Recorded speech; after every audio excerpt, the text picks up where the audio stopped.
nous avons vu hier matin vont répondre probablement à des questions que certains d'entre vous se posent face à la soumission, face aux autorités. Qu'est-ce qu'il faut faire parfois quand une autorité n'est pas juste? Particulièrement peut-être quand c'est dans une église, tous les pasteurs ne sont pas parfaits. Qu'est-ce qu'il faut faire? Il y a souvent, d'un côté, nous les pasteurs, on râle après les chrétiens, et les chrétiens râlent après les pasteurs. Alors, comment il faut faire? Parce qu'il faut bien s'en sortir. Et j'aimerais donc, j'ai parlé là d'avant des chrétiens, je le laisse ce matin aussi, donc, toujours dans la position du chrétien, qu'est-ce qu'il faut faire quand je suis en face de moi une autorité qui n'est pas juste? Alors, nous avons vu, je m'appelle rapidement pour vos notes, nous avons vu l'autorité dans le royaume de Dieu avec l'autorité directe, la famille d'Israël, Moïse, etc., avec les révoltes de Corée, Marie, etc. Ensuite, nous choisissons de faire partie de l'Église, être toujours sous la protection d'autres. Nous avons vu que la soumission et l'obéissance étaient confondues dans une seule vision. Eh bien, l'être humain devenait autorité pour lui-même, tous les sectes qui sortaient de cela. Que veut dire se soumettre à quelqu'un? La soumission est toujours en priorité à Dieu et ensuite aux hommes à qui il a donné et délégué cette autorité. La soumission est une attitude, l'obéissance est une action. Alors également que Dieu regarde au cœur. À qui se soumettons? Les gouvernants, les autorités établies dans le monde, les autorités dans l'Église. J'avais également rappelé la croissance dans la soumission, d'abord la soumission Jésus Seigneur, ensuite l'amitié, Jésus est mon ami, ensuite la fraternité, plus que nous sommes la même famille, nous travaillons ensemble pour le Seigneur. Nous avons également l'autorité familiale, soumission les uns aux autres, avec les références que je vous ai données, obéissez à vos conducteurs et la différence, ça on l'a vu. Et nous avons vu que accepter de se soumettre les uns aux autres dans la crainte de Christ, parce que je crains le Seigneur, donc j'accepte ses structures à lui, est le seul moyen finalement pour qu'il y ait la paix dans l'Église, parce que si personne ne se soumet aux autres, c'est la bagarre. Alors ça, donc, voilà ce que nous avons vu. Je vais maintenant continuer encore un petit peu. Mettre la position de responsable n'est pas une position d'importance. La position de leader ou de responsable n'est pas une position d'importance. C'est le serviteur de tous. C'est ça que c'est assez amusant, parce qu'il y a beaucoup qui courent après la responsabilité. S'ils avaient réellement compris, ils en auraient la trouille. Et c'est là que vous pouvez déjà voir, par exemple, vous pouvez déjà voir dans le corps de Christ, quand vous avez des jeunes ministères, vous savez, quand on démarre, on appelle Dieu et qu'on confie la première fois, peut-être une église ou un groupe, etc. Et bien, vous voyez parfois les gens, quand ils n'ont rien compris encore, et quand ils disent, moi je suis le pasteur, il faut que vous m'obéissez. Alors, vous avez tout de suite compris que Dieu va travailler sur la Rome. Parce que c'est un peu comme ça, l'être humain, nous sommes formés à la notion de l'autorité. Il est le capitaine, l'autre c'est le commandant, toi tu es le lieutenant, lui c'est la deuxième classe, alors vous obéissez. Et bien, dans le royaume de Dieu, c'est pas tout à fait ça. Dans le royaume de Dieu, l'autorité ne s'impose pas, elle s'accepte. L'autorité qui est imposée est une autorité humaine. L'autorité qui est acceptée de l'autre, c'est la moyenne de l'autorité divine. La vraie autorité spirituelle, ce n'est pas le gars qui exige que les autres lui obéissent. La vraie autorité spirituelle divine que vous avez reçue, c'est que les gars veulent vous obéir. Ce n'est pas pareil. Et tant que vous imposez votre autorité aux autres, vous n'avez pas la vraie autorité divine encore. Alors, je ne dis pas, parfois vous avez dans l'Église, quand vous voyez dans le corps de Christ, parfois vous avez dans l'Église des récalcitrants, des gens qui veulent pas obéir, des contestataires, des diviseurs, etc. Ça arrive, vous avez toujours. Tant que le monde est et que le péché est péché, vous avez parfois des Judas. hein, ou parfois des gens qui, pendant un temps, n'ont pas encore, dans leur propre caractère, n'ont pas encore été laminés par le Seigneur, n'ont pas encore accepté d'être laminés par le Seigneur pour accepter ce genre de structure. Alors vous avez des contestations, périodiquement dans l'Église, il y a des courants, des vents de folie qui passent. Hein. Alors c'est sûr que, en tant que berger ou en tant que responsable, si vous êtes responsable d'un groupe de prière, responsable d'une église, ancien, je ne sais pas, vous n'allez pas laisser l'Église livrée à tout vent de doctrine et à tous les courants de la contestation qui viennent de la rue ou qui viennent de quelqu'un. Là, parfois, vous êtes obligé de manifester l'autorité. C'est une autorité de protection, mais vous manifestez cette autorité parce que vous savez que la majorité l'accepte. Mais quand un pasteur ou un responsable a la majorité de l'Église contre lui, alors à ce moment-là, il ne faut pas qu'il y ait un signe, il faut qu'il s'en mette. Si vous voulez, nous n'imposons pas, si vous voulez, il y a, vous savez, quand c'est le problème du catholicisme, c'est ce qui était le problème d'Israël d'ailleurs, quand vous prenez la notion de médiateur entre Dieu et les hommes, le peuple juif avait donc, il y avait Dieu, et il y avait la prêtrise là. Entre Dieu et les hommes, il y avait la prêtrise. Il y avait la prêtrise, le souverain sacrificateur, les lévites, etc. Et puis il y avait le peuple. Okay. Le peuple, d'ailleurs, il y avait une fraction du peuple qui était particulièrement consacrée, c'était les lévites. En remboursement, j'allais dire, au premier-né. Hein. Il y avait le nombre des premiers-nés du peuple, et bien correspondait à peu près au nombre des lévites consacrés à Dieu. La différence, c'est bien le peuple a dû payer quelque chose au trésor du temple. Donc, si vous voulez, au lieu que ce soit les premiers-nés de chaque famille qui devenaient prêtres, eh bien, on a consacré une tribu, la tribu des lévites, dans le service de Dieu. Bien, le catholicisme, il a repris ça. Le catholicisme, vous avez ce qui explique la discipline dans le catholicisme, ce qui explique, regardez les catholiques, ils ont un respect du curé. Hein, c'était le grand problème du milieu charismatique, c'est que découvrant la vie dans l'esprit, ils ont été écartelés entre leur soumission au Père et leur découverte de la vie qui, à un moment donné, à cause de leur soumission, beaucoup se sont fait récupérer. Mais il y a donc ici, alors, même pour nous, parce que nous on n'est ni des cathos, ni des catholiques, ni des juifs, hein, pour nous, maintenant, il y a Dieu. Mais nous tous, nous sommes un royaume de sacrificateurs pour Dieu le Père. Plus qu'un royaume de sacrificateurs, nous sommes des prêtres, vous et moi, mais pire que ça, pas pire que ça, plus grand que ça, nous sommes en Dieu, le voile ayant été déchiré. Nous sommes entrés dans le lieu très saint, ce n'était pas seulement réservé aux souverains sacrificateurs, maintenant c'est nous qui y entrons. Donc, approchez-vous avec assurance du trône de la grâce, sachant que vous trouverez miséricorde et que vous serez secourus dans tous vos besoins. Donc, ce que j'explique par là, ce que je veux vous faire comprendre par là, c'est que l'autorité d'en haut sur le peuple par la prêtrise était une autorité de crainte.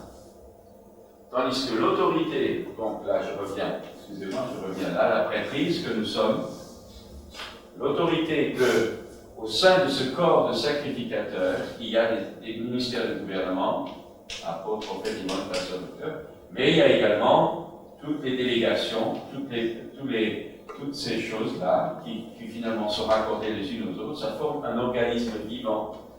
L'autorité ici n'est plus une autorité d'en haut, l'autorité ici est une autorité de vie, c'est-à-dire que la vie que tu l'as fait fonctionner pour l'ensemble de l'organisme vivant. C'est plus des galons, c'est une manifestation de vie, une manifestation de service des autres. Vous comprenez cela? Donc, je vais prendre un exemple. Un gars, je parle pour moi en tant que pasteur, si moi, je suis pasteur, et si que la vie, le travail que je fais, révèle une toute autre vie, c'est que je ne suis pas à ma place. Je peux être un évangéliste, peut-être. Imaginez qu'un pasteur est toujours en train d'évangéliser, patati patata. C'est pas un pasteur, c'est un évangéliste. Et il faudrait peut-être qu'à sa place, on mette un pasteur, mais que lui travaille en tant qu'évangéliste. Et malheureusement, dans le corps de Christ, dans bien des dénominations, vous avez la structure d'une église locale. Et bien vous avez le pasteur avec un grand P. Hein? Et puis vous avez les petits soignés. qui marchent gentiment et on les pousse à l'évangélisation. Vous avez quelques anciens autour, parce que quand même la Bible en parle, il ne faut pas trop qu'on les néglige, mais enfin, ils sont simplement où ils vont chanter un cantique, où ils font la prière du dimanche matin, de temps en temps. Vous avez des églises comme ça. Le pasteur fait pratiquement tout, il a tout sous son contrôle, etc., etc., etc. C'est souvent ce que l'Église présente. Mais ça, c'est tout de suite le catholicisme déguisé dans un milieu évangélique. Alors, la Bible parle, comme je dis, vous avez des ministères entourés, effectivement, de tout un corps. Et son rôle à lui, c'est pas de faire le boulot de tout le monde, son rôle à lui, c'est de mettre tout le monde au boulot. Vous aurez réussi votre autorité, ou plutôt vous aurez réussi votre ministère de responsable, dans la mesure où vous n'avez pas fait le travail de 10 hommes, mais vous aurez mis 10 hommes au travail, non pas pour les dominer, mais pour qu'eux expriment leur vocation. Et malheureusement, dans l'Église, il y a beaucoup de gens qui ont leur vocation bloquée. Il faut le reconnaître, ça. Hein, vous savez, je suis pasteur, mais c'est bien. Hein. Pas toujours facile non plus, parce que, à cause de ça, bien sûr, quand vous êtes seul au gouvernail, et quand vous êtes tranquille, il n'y a personne qui vous enquiquine. Partager la responsabilité, c'est beaucoup plus dur, parce que vous aurez des divergences de point de vue, vous aurez des conceptions différentes, et parfois il y a des frottements entre les responsables. Oui, mais la Bible dit que la sagesse réside dans le nombre des conceptions. Donc, il faut là accepter cette notion de corps. Aucun d'entre nous ne pourra jamais manifester clairement, pleinement le Christ par lui-même. C'est le Christ, c'est le corps. Donc, cette notion de l'importance. Alors, quand on est jeune, bien sûr, hein, moi quand j'étais jeune pasteur, je disais, mais c'est quand même moi le pasteur. Puis vous savez, au fil des jours et des mois, j'ai réalisé que les gens, d'abord ils s'en fichent, quand ils n'ont pas envie d'obéir, ils n'obéissent pas. Vous ne pouvez pas sortir de matinée, hein, sinon ils changent d'église et c'est terminé. Et d'un autre côté, Dieu aussi permet que nous ayons de la résistance dans notre jeune ministère pour qu'on réalise qu'on ne domine pas sur les gens. Ce n'est pas des jouets qu'on manipule, mais qu'on réalise aussi que nous avons besoin de prendre la douceur. Et tout ça, c'est le travail de la formation des leaders que Dieu va faire dans votre vie, selon la responsabilité que vous avez. Mais en même temps, il va falloir apprendre à exercer votre autorité, non pas pour dominer sur la chair et le sens et sur les hommes ou les femmes que Dieu vous donne en partage, mais vous devez exercer votre autorité dans le monde spirituel.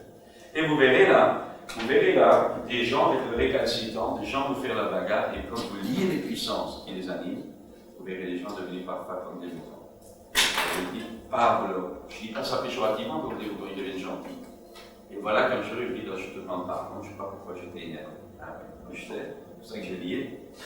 Et il y a donc ayons bien conscience que le responsable, c'est le serviteur de tous. Dès que vous perdez dans votre tête la notion de service de l'autre, eh bien vous avez raté la visite. Là vous devenez dangereux, vous devenez un danger public.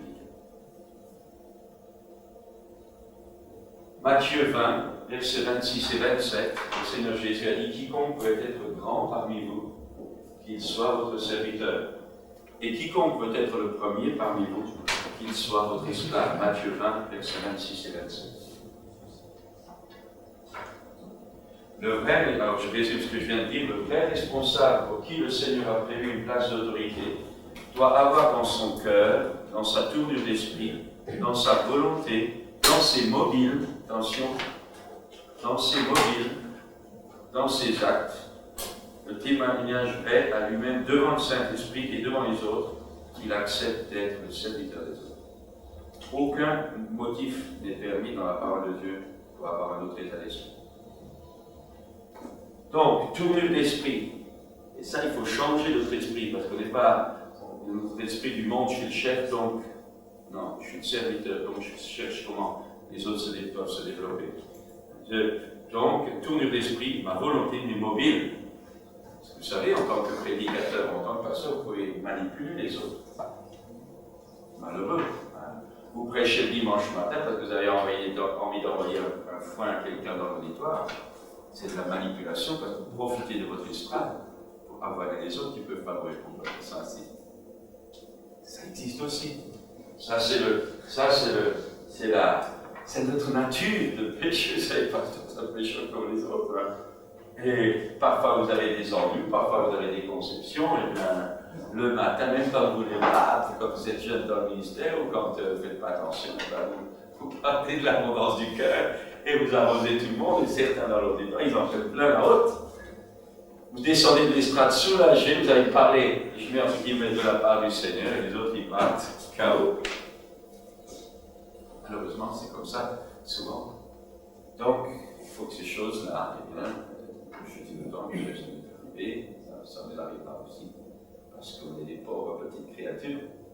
Ça, il ne faut pas que ça existe. Et là, il faut s'humilier devant Dieu. Il faut demander pardon. Notre responsabilité entraîne, vous savez, j'allais dire, notre privilège de diriger entraîne une drôle de responsabilité. Toute responsabilité entraîne à un moment donné la solitude. J'aimerais dire ça, il y a des moments où vous serez seul, où le responsable est seul. Vous commandez, vous êtes seul. Vous êtes incompris, vous dirigez seul. Quand je dis commander, je n'aime pas trop ce mot, vous marchez devant. C'est ça, le berger, il marche devant, il faut lui suivre. Vous savez, il y en a qui commandent, mais qui restent à l'arrière. Alors ça, c'est facile. Faites ce que je dis, mais faites pas ce que je fais. N'oubliez pas que l'autorité, c'est ce que vous êtes, et non pas ce que vous dites. Et vous savez, les chrétiens le sentent.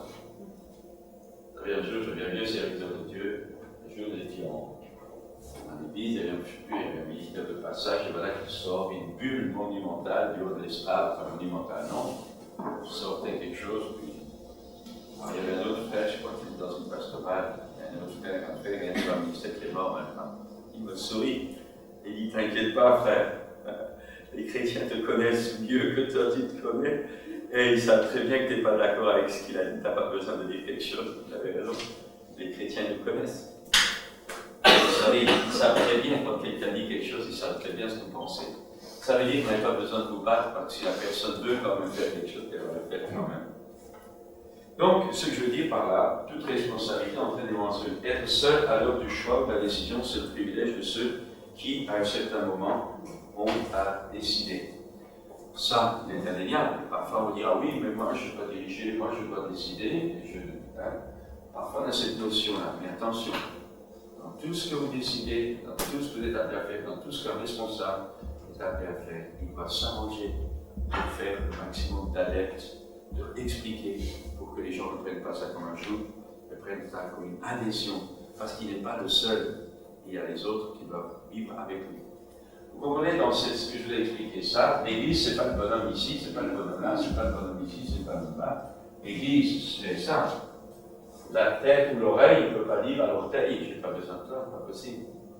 Nous marchons ensemble, parce que nous sommes ressuscités ensemble. Marcher individuellement, n'importe qui peut faire un petit peu, l'individualisme, ça, il peut. Il n'y a pas de problème, il reste dans son coin. L'orgueilleux qui reste dans son coin, qui nous livre des problèmes. Mais le rôle des responsables, c'est d'entraîner tout le monde avec eux, pas dans une servitude, mais dans l'épanouissement de leur vocation à chacun. Je l'ai dit l'autre jour, mais dit encore Luc 22, 26, que le plus grand parmi vous soit comme le plus petit, et celui qui gouverne comme celui qui sert. Seule la parole de Dieu peut nous sauver de notre mauvaise éducation concernant la notion de responsable. Et malheureusement, je le dis honnêtement, humblement devant vous, on peut être un serviteur de Dieu et avoir été mal élevé. Ça veut dire ça? On peut avoir un appel de Dieu et avoir mal été élevé dans notre famille, mal été élevé dans notre enfance, une mauvaise éducation, et malheureusement, on vient avec ça ensuite dans le service de Dieu, et ça cause beaucoup de problèmes à droite et à gauche. C'est toujours un privilège d'avoir eu des parents qui nous ont bien aimés. Bon, la notion donc, premièrement, je viens de dire, c'est l'autorité, le responsable, le leader, c'est une notion de serviteur. Ah, on peut le souligner en haut, on s'en entend jamais assez. Notion de serviteur. Serviteur de Dieu, ça veut dire quoi? Ça veut dire le gars qui se gonfle le dimanche devant l'église, pas question. Le serviteur de Dieu, c'est celui qui sert Dieu. Et comment sert Dieu dans les autres? Ça, c'est important. Deuxième point, la position de leader n'est pas une position d'influence, c'est une notion de fonction. Comme je l'ai dit tout à l'heure, ce n'est pas une place, ce n'est pas une position d'importance, c'est une fonction à assumer là où nous sommes à notre place. Ce n'est pas une place, ce n'est pas une position d'importance, c'est une fonction à assumer là où nous sommes à notre place. Rien n'est plus tragique dans l'Église, dans le travail de l'Église, que quelqu'un qui n'est pas à sa place ou qui a une place qui n'est pas la sienne. Ça alors, c'est le grand problème dans l'Église de Jésus. Il y en a qui veulent des places et il y en a qui ne les prennent pas. Et ça, c'est la carence très forte. Nous devons savoir si on a l'Esprit de Dieu pour une fonction ou si quelqu'un d'autre a reçu cela. J'aimerais dire ceci. Souvent, quand vous démarrez une œuvre chrétienne, vous n'avez pas tous les responsables autour de vous. Parfois seul, ou deux ou trois. Des années en arrière, c'était une petite équipe où j'avais fait de la formation le samedi matin. C'était une église traditionnelle, avec un pasteur, un style, une capacité de dénomination, qui faisait tout, comptabilité, tout, etc. Et puis, bon, moi j'étais jeune, j'ai bien fait, vous savez, et bon, puis j'étais un peu coincé, alors je me suis lancé dans l'évangélisation, et puis à un moment donné, on commençait à développer, et puis à un moment donné, on fait la formation, tous les samedis matins, nous faisions de la formation. Toute l'église peut venir de 9h à 11h, formation. Alors la formation, un peu comme je vous donne là, vous savez, pendant des semaines et des semaines, c'était taillé dans le vif. Et puis, de temps en temps, je faisais passer des prédicateurs, enfin, on restait le samedi entier, et on faisait l'appel, liste de présents. Je leur avais dit, vous venez pas, vous êtes libres, mais à la fin, je prends en tête les responsables, ceux qui sont venus et qui sont sur la liste. Les gens croyaient que c'était là, et voilà, mais quand au bout de 6 mois, on commençait à prendre des frères et des sœurs qui étaient venus à la formation. Les autres n'ont pas pu aller, tout simplement parce que vous n'avez peut-être pas venu, vous étiez avertis. Et j'ai pu aussi former une équipe de frères et de sœurs et des amis. Certains sont en mission, certains sont là, d'autres sont dans les églises annexes. Et si vous voulez, ça nous a donné la notion du corps. Alors, ce que je veux dire par là également, c'est qu'il a fallu débloquer, parce que chacun d'entre vous, vous avez une vocation. Vous avez peut-être la vocation de devenir banquier pour qu'on ait de l'argent pour l'œuvre de Dieu, pas beaucoup là-dedans. mais vous avez chacun d'entre vous, vous êtes fait pour quelque chose. Rappelez-vous ce que je dis, vous êtes voulu, personne dans les empreintes digitales. Donc aucun être humain, aucun chrétien ne peut vous remplacer dans la vocation qu'il a. Donc le problème c'est qu'il faut trouver cette vocation. Et donc on va parler de ça, on avait déjà vu une fois à la réunion des frères qu'on avait fait au week-end des hommes, là, comment trouver sa responsabilité, comment trouver sa fonction dans le corps, on en reparlera. Mais donc c'est une notion de fonction et toute l'éducation à la base est à refaire depuis l'éducation des enfants parce que notre éducation de la vie n'est pas conforme à la Bible. Tout le monde, dès qu'il a un grade, il devient invivable. C'est malheureux, mais c'est comme ça. Alors qu'au contraire, quand je sais que celui-là est le responsable de ceci, et moi, je lui laisse la place parce que je sais qu'il va faire le travail correctement. S'il le fait dans un esprit de serviteur, alors il n'y a pas de problème, parce que chacun ne sera pas opéré par rapport à l'autre. Mais si parce qu'il a la fonction qui se gonfle, alors il devient invivable, alors là, il y en a marre. Et c'est ça le problème, c'est que beaucoup exercent leur fonction de serviteur avec un état d'esprit de patron. Mais si vous sentez chez quelqu'un qui est un homme bon ou une femme agréable, humble, vous lui laissez toute la place. Parce que vous savez qu'elle ne le fait pas, parce qu'elle ne se considère pas supérieure à vous. Quand vous réalisez que les autres vous mettent au même niveau qu'eux, vous n'avez pas de problème avec eux. C'est quand vous sentez que les gens ne se prennent pas pour le pois chiche, comme on dit. Alors là, ça devient pénible. Le problème est là. Le problème est là. Si vous sentez que quelqu'un même est sincère, qui vous aime, qu'il n'a aucun sentiment de supériorité, qu'il exprime ce qu'il a, vous n'avez aucun problème. Et à ce moment-là, quand il est honoré, vous êtes honoré vous aussi. Et quand vous êtes honoré, il est honoré lui aussi, parce que vous faites partie de la même famille. Et combien on a besoin d'être guéri. Oh là, combien notre cerveau est chargé de choses qui ne sont pas bonnes. Si j'accepte de faire un travail et que je réalise que quelqu'un le sait plus que moi pour faire ce travail, ou si je comprends que cette personne a des capacités que je n'ai pas sur ce terrain-là, est-ce que j'ai suffisamment la foi en Dieu pour que je le laisse faire en sachant que Dieu me donnera mon travail à moi? Et là, vous voyez la compétition. Je vous disais tout à l'heure, au démarrage, vous n'avez pas tout le monde. Et à fur et à mesure que l'Église se développe, vous avez des nouvelles vocations. Parce que Dieu vous envoie des frères et des sœurs pour étoffer ce que actuellement vous faites. Par exemple, je prends un exemple. Je peux dire, votre voiture tombe en panne, ou je ne sais pas moi. Bon, pendant tout un temps, il a fallu faire le balayage. Nous, on a fait, vous savez, on faisait le balayage, je faisais partie de l'équipe de balayage. Ensuite, on faisait de la maçonnerie, on a construit des trucs, etc. Bon, à un moment donné, des frères sont venus. Maintenant, moi, je ne fais plus de maçonnerie, je ne fais plus de trucs comme ça. Il y a des frères qui s'en occupent. Mieux que moi, d'ailleurs, parce que moi, vous me connaissez. Je ne serais pas garanti le résultat. Mais, eh bien, c'est pas parce qu'ils s'en occupent qu'ils se considèrent plus grands que moi, ou c'est pas parce que moi je m'en occupe pas, je me considère comme supérieur, c'est pas vrai. Tout simplement. Le Seigneur vous donne des relations, des aides, et le corps s'agrandit. Donc, à un moment donné, ce qu'on faisait tout plus ou moins bien, parce que vous ne pouvez pas faire autrement, maintenant, à chacun sa fonction. Et malheureusement, vous avez souvent encore ce désir de garder le balai qu'on nous a confié pendant un moment. On prête un audit à quelqu'un qui sait qu'il veut s'occuper de ce balai, vous donnez à quelqu'un un balai, à la fin, c'est plus le balai de l'église, c'est son balai. Et il a acheté son balai. Et malheureusement, on a une mentalité de propriétaire. Et même dans le ministère, on dit c'est mon église. Alors Dieu, de temps en temps, il me rappelle que c'est la sienne, pas la nôtre. Et c'est important, si vous voulez, de cette notion-là. Alors, moi je peux dire, prendre un exemple pour la radio. Bon, la radio, la vidéo, tu passes, on dépend du ministère, etc., brûler la litière, tout ce que vous voulez. Bon, avec les faibles moyens qu'on a, ça tourne quand même 24 heures sur 24, avec la mission, tout l'argent à droite à gauche, vous savez, on ne veut pas sur l'or. Donc, radio Fiat, je au démarrage, voilà, je faisais tout, je faisais des émissions de prière sur les ondes, on n'avait pas d'argent. J'avais un disque, une cassette, une platine, et hop, le téléphone, téléphonais, je répondais aux prières, etc. On marchait comme ça au démarrage. Maintenant, ça fait des mois que je n'ai pas été à la radio. J'aimerais bien y aller des fois, mais je ne suis pas toujours le temps. Bon, il y a des cassettes qui passent, les gens récupèrent des cassettes. Mais je veux dire, il y a des fois, vous êtes au four et au moulin.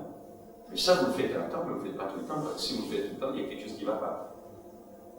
Donc, il faut savoir, et un responsable, c'est quelqu'un qui sait discerner ce que les autres ont reçu. Et puis, allez, mon ami, arrête, sors de toi, tu n'es pas là pour chauffer les chaises, mets-toi au travail. Et le rôle du responsable, c'est justement, et c'est ça la grande difficulté actuellement, c'est de mettre les chrétiens au travail.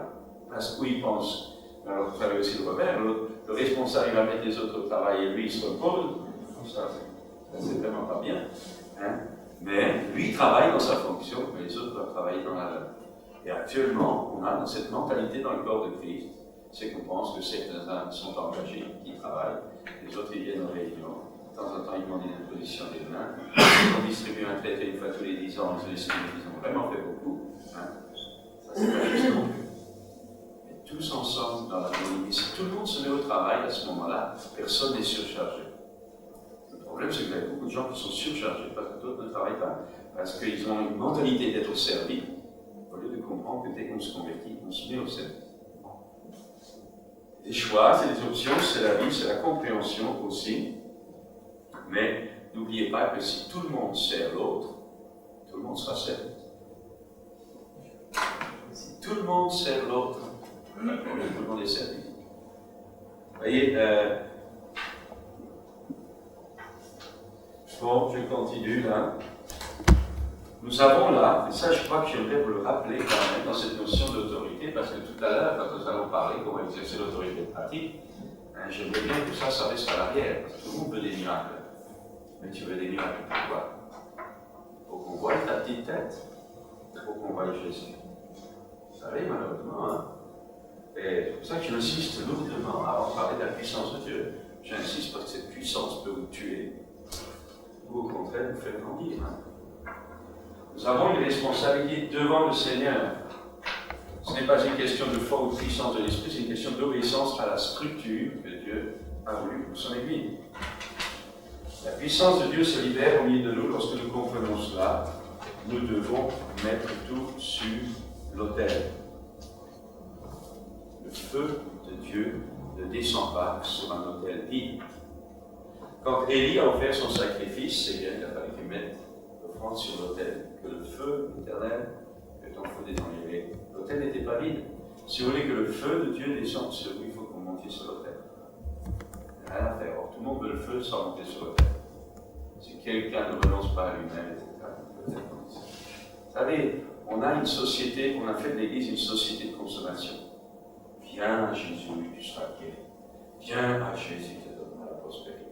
Viens à Jésus. Moi, je ne veux pas que Dieu dirige, je veux pas que Dieu donne la prospérité. Non pas pour vivre comme le monde convoitise des yeux orgueil de la vie, être esclave de la prospérité. Mais moi, je crois à la prospérité, parce que j'en ai besoin pour l'Afrique et pour l'œuvre de Dieu, parce qu'il faut que l'œuvre de Dieu se fasse. Donc, la prospérité, ce n'est pas être étriqué. La prospérité, c'est, si vous voulez, avoir les moyens pour faire la vision que Dieu nous donne, pas n'importe quelle vision, pas vivre comme Dieu, ce que Dieu nous demande de faire. Si Dieu ordonne, il donne des provisions pour. Donc, si les provisions ne viennent pas, c'est qu'il y a un blocage quelque part. Donc, Satan, tu lâches ça. Mais ce n'est pas l'orgueil de la vie. Pas parce que j'ai vu qu'un autre a un téléviseur que je dois avoir un téléviseur. Ce n'est pas parce que l'autre a une belle bagnole, une voiture, que moi je dois avoir une belle voiture. Si dans ma marche avec Dieu, une bonne voiture m'est nécessaire, eh bien je prends la prospérité de Dieu pour me donner cette voiture. Mais si, écoutez, si tous les matins je fais 100 mètres à pied pour rejoindre mon lieu de travail, je ne vois pas pourquoi j'ai besoin d'une voiture de 12 chevaux. Vous comprenez? C'est toujours pareil. Alors, il a commencé la prospérité divine. Oui, Dieu veut qu'il soit riche. Alors, il vivait dans des hôtels à 4 étoiles. Hein. Il connaît des serviteurs de Dieu comme ça. Il des hôtels à 4 étoiles en plein milieu africain pauvre. Moi, j'ai vécu dans des hôtels à 4 étoiles, 5 étoiles dans les palaces. J'ai rien demandé. J'étais d'ailleurs gêné. Quand je suis arrivé, ils voulaient tellement habitués à la prospérité chez eux. Et quand j'arrive, je dis, mais écoutez, moi, quand je vais en Afrique, je donne plutôt que je reçois. Mais je veux dire, il y a cette notion-là. Alors, vous avez un standing de vie, et les chrétiens ont fait des appels d'argent pour des offrandes, pour des dons, pour l'œuvre de Dieu, et les gens le dépensent dans des hôtels et des trucs comme ça. C'est arrivé, malheureusement. On va se cacher la face. Vous voyez comme toute chose bonne peut être tordue dans sa destination, et combien ça peut être piétiné, et peut-être, j'allais dire, à la fin, c'est le diable qui prend le bonheur. Mais, comme vous avez un esprit de serviteur, vous ne dépenserez jamais de l'argent qu'on vous a donné, parce que vous savez que la personne, n'importe comment, parce que vous savez que la personne qui vous l'a donné à Dieu. Vous savez, des fois on reçoit des enveloppes, on reçoit des dons, on reçoit des offrandes, je me sens lié. Si quand une personne écrit, voilà, ça c'est pour l'Afrique, ça c'est pour la nouvelle église, ça c'est pour la radio, ça c'est pour les élèves du Tchad, au collège, etc. Si j'avais le malheur de prendre cet argent, pour moi, vous savez, j'aurais la trouille. J'aurais peur. C'est pas moi qui ai pris l'argent. Mais malheureusement, vous savez, j'en dis, donne l'argent, c'est puis dépense n'importe comment. J'ai oublié, moi j'ai vu des gens avoir la facilité. Je ne sais pas si vous avez entendu ce message, parfois chrétien. Quand Dieu est là, tout est facile. Moi, je peux vous dire, il y a des années de ministère, que Dieu était là, mais c'était très dur. Parce que quand Dieu est là, le diable, malheureusement, attaque aussi. Et dans tout ce qu'on a pu faire, je pense quand même, dans tout ce qu'on a pu faire depuis que, si je suis devenu pasteur, et bien tout ce qu'on a pu faire, j'ai toujours vu l'adversité. L'adversité dans ma famille, l'adversité dans mon église, l'adversité avec les collaborateurs, l'adversité avec moi-même, l'adversité avec les circonstances, l'adversité même. Quand on fait le bilan, où on est aujourd'hui, on a 12 églises qui dépendent d'ici, des pasteurs à leur tête, des anciens, des activités associatives. On a une mission de 300 églises, plusieurs écoles bibliques, un collège. Nous collaborons avec 4 pays africains. Maintenant, c'est la Bulgarie, vous savez qu'il y a la Bulgarie au mois de juillet pour ceux qui le désirent. Au mois d'août, il y a la Roumanie, il y a l'Ukraine. On n'a rien demandé. Ça a été très très dur. Et on est souvent seul parce que vous savez qu'on est quand même un enseignement assez, parfois c'est un peu carré. Très dur.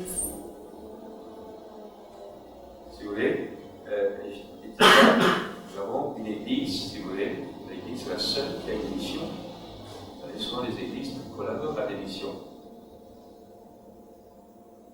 On a, si vous voulez, on est compte, on a une église qui a la radio, qui a l'école publique, qui a une mission, qui a une association de bienfaisance, banque alimentaire de distribution. Sans parler de... Et je ne dis pas ça maintenant, mais je dis que toutes ces choses-là n'ont jamais été assez. Et je vous dis par là, je vous dis simplement par là que vous ne pensez pas que quand vous avez des difficultés, que Dieu n'est pas là. Rappelez-vous, je ne sais pas si c'est à vous que je l'ai dit, mais je vous rappelle une chose, quand Dieu veut faire de grandes choses avec vous, les situations deviennent difficiles. Et quand Dieu veut faire des choses extraordinaires avec vous, votre situation deviendra impossible. Je pourrais dire ça, ça me fait du bien. Quand Dieu veut faire de grandes choses avec vous, il rend les situations difficiles, ou il permet des situations difficiles. Et quand Dieu veut faire des choses extraordinaires avec vous, alors votre situation devient impossible. Parce que rien n'est impossible à Dieu. Et plus tard, vous ne direz pas, c'est moi la force de mon bras qui ai fait ce truc-là. Je n'oserais jamais dire que les choses qu'on a, elles sont tellement terribles. C'est Dieu. Vous ne nous attribuerez jamais aucun mérite. C'est quand je suis faible, c'est là que je suis fort. Vous savez, là, on est. Et l'orgueil de l'être humain, l'orgueil du mouvement, l'orgueil de l'Église, l'orgueil du travail fait, l'orgueil de ce que je suis. Moi, je ne suis pas comme les autres, a dit le pharisien. Tout ça, vous savez, c'est encore la vieille nature qui a désespérément besoin d'être crucifiée. Mais que nature que tu n'as reçue, nous sommes des serviteurs inutiles. Notre seule joie, c'est que Jésus soit glorifié et que les âmes soient sauvées. Et quand on a cette vision des choses, alors Dieu nous donne la joie. Dieu nous donne la joie quand vous voyez Dieu agir.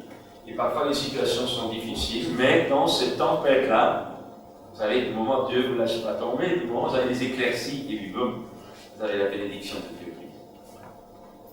Alors prenez courage, hein, si les choses ne vont pas toujours comme vous voulez ou comme vous pensez, juste il y a le temps. J'aimerais dire cela encore à ce niveau-là. Quand vous prenez, vous pouvez prendre 3 animaux. L'huître, la poule et la libellule. Je commencerai par la libellule. La chenille s'emmaillote d'un coco.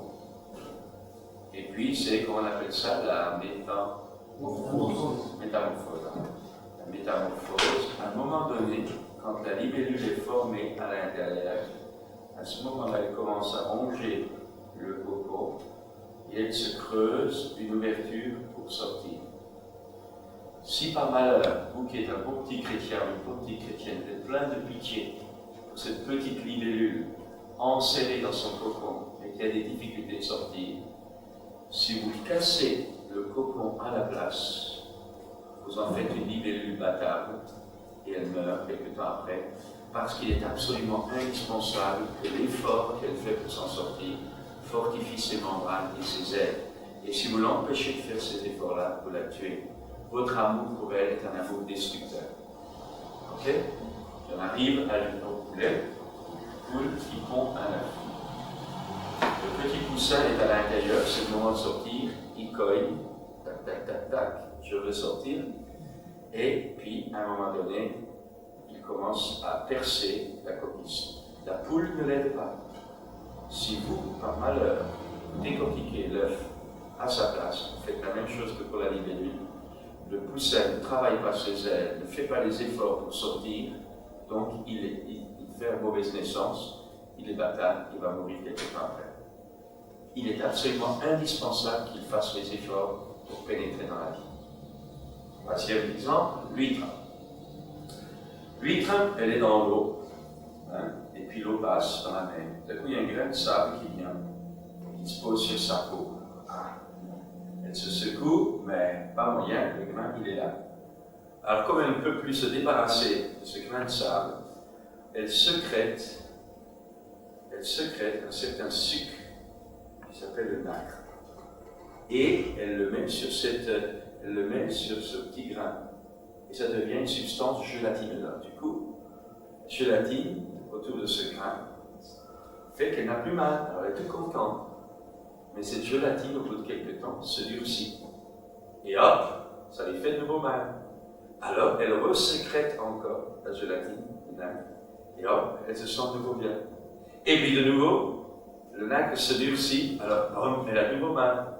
Alors elle resécrète encore. Résultat de tout ça, c'est la belle perle que les dames portent au cou, aux oreilles, aux doigts. En un mot, la belle perle est le résultat de la souffrance de lui. Et bien, par la souffrance, Dieu engendre au travers de vous des vocations selon son cœur. Vous avez besoin de la souffrance pour grandir, vous avez besoin de la souffrance pour devenir viril, vous avez besoin de la souffrance pour perdre votre caractère égocentrique, vous avez besoin de la souffrance pour découvrir la foi en Dieu profonde. Vous avez besoin de souffrance pour apprendre la persévérance, et par la persévérance, la victoire dans l'épreuve, et par la victoire, l'espérance. Donc, quelqu'un qui ne souffre jamais, c'est d'abord quelqu'un qui ne comprend pas les autres, devient insensible. Quelqu'un qui ne souffre jamais, c'est quelqu'un qui n'est pas brisé, donc il devient invivable pour les autres également. Et quelqu'un qui ne souffre jamais, c'est qu'il ne connaît pas le diable, alors ça prouve qu'il n'est pas dangereux. Mais dès que vous commencez à être dangereux, alors ne vous inquiétez pas, l'étude du doigt tombe tout seul. Mais dans toutes ces choses, on va terminer par une bonne note, sinon je voudrais faire une dépression, mais dans toutes ces choses, nous sommes plus que vainqueurs par celui qui nous aime, car celui qui est en nous est bien plus grand que celui qui est en nous. Et dans tout cet ensemble-là, Dieu fait concourir toutes choses au bien de ses cœurs. Et ce qui compte, ce n'est pas le chemin, ce qui compte, c'est le résultat. Et le résultat est toujours gagnant, si vous avez la foi pour tenir jusqu'au bout. C'est par la persévérance de la foi que nous héritons des promesses de Dieu. Donc, la fonction de leader est une fonction de service. Dans 1 Timothée 5,17, la parole de Dieu dit que les anciens qui dirigent bien soient jugés dignes d'un double honneur, surtout ceux qui travaillent à la prédication et à l'enseignement. Cela ne veut pas dire qu'il est plus qu'un autre, ça veut dire tout simplement qu'à cause de la fonction qu'il a, de la charge qu'il assume, il est prioritaire par rapport à d'autres. Il y a des priorités spirituelles. L'incompréhension de cela est la cause de toutes les jalousies, de toutes les rivalités, de toutes les ambitions déguisées pour servir Dieu dans la chair, alors qu'en réalité, eh bien, c'est tout autrement que les choses devraient se faire. On ne cherche pas à avoir une place parce qu'on sert. Et moi, je m'en fiche de la place, de titre qu'on me donne. Ce que je veux, c'est servir les autres. Mais on a remarqué, vous savez, l'être humain il est comme ça, tant qu'il n'a pas de titre, il est impeccable. Vous lui donnez un titre, il devient vivant. Pour ça, vous savez, dans les églises, on nomme les pasteurs, les évangélistes, les anciens, les responsables de ceci, les responsables de cela. Dès qu'un gars il a un galon, vous dites, est-ce qu'il va tenir le coup? Il vaut mieux que les gens travaillent dans leur fonction sans titre. Dès que le gars il a une casquette, attention, c'est notre nature, elle est comme ça, vous savez. Et c'est justement, il faut avoir la capacité spirituelle de porter la casquette. Et tout le monde ne l'a pas. Il y en a qui veulent une casquette parce que c'est un beau fort. Il y en a qui veulent la casquette parce que ça irait bien avec le costume. Non, la casquette, c'est un rôle de poids que tu prends. Parce que la raison pour laquelle tu as la casquette, c'est pas pour que tout le monde voit que tu as une casquette tricolore. C'est pour que tout le monde réalise que tu es là pour les servir et quand ils ont besoin de toi, ils peuvent t'appeler, tu as la casquette pour ça. Vous savez, il y en a des mentalités qui devraient changer dans le corps de Christ.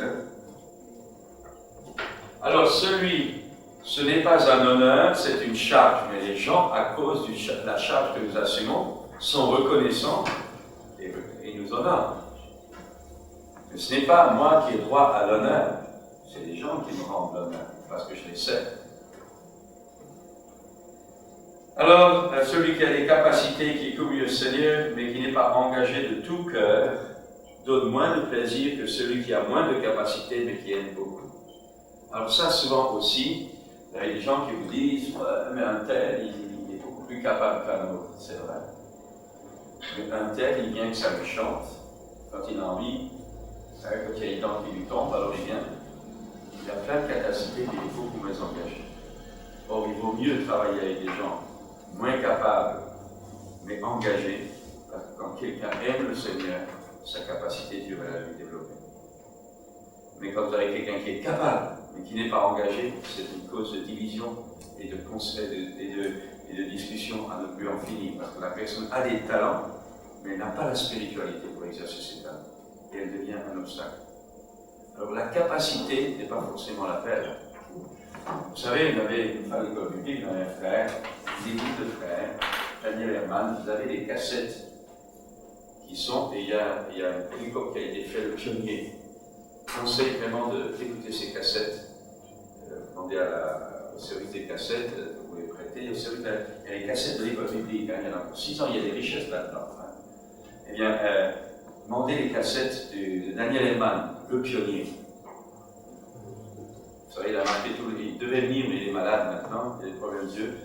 Mais il a le mal aux yeux.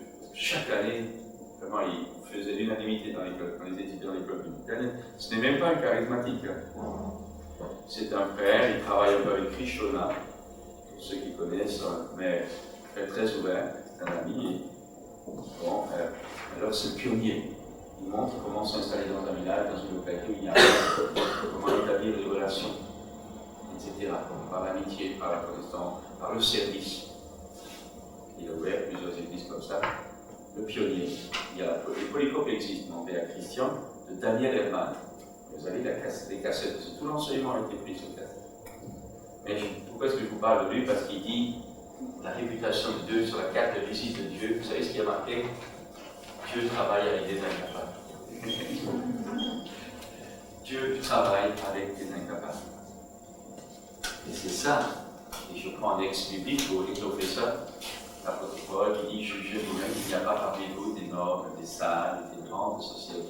Il a plu à Dieu d'utiliser les choses folles de ce monde pour confronter ça. Ça, c'est la part chrétienne. Vous savez, on aimerait tellement que dans nos églises, il y ait des super pompiers, des super ingénieurs, des super médecins, des super scientifiques, etc. Bien sûr, on aimerait. C'est souvent ceux-là qui nous posent le plus de problèmes. Parce qu'ils sont des super intellectuels, mais malheureusement pas toujours des super spirituels. Et l'apôtre Paul, lui, dit il n'y a pas beaucoup de sages. Il n'y a pas beaucoup de grands dans ce monde parmi nous.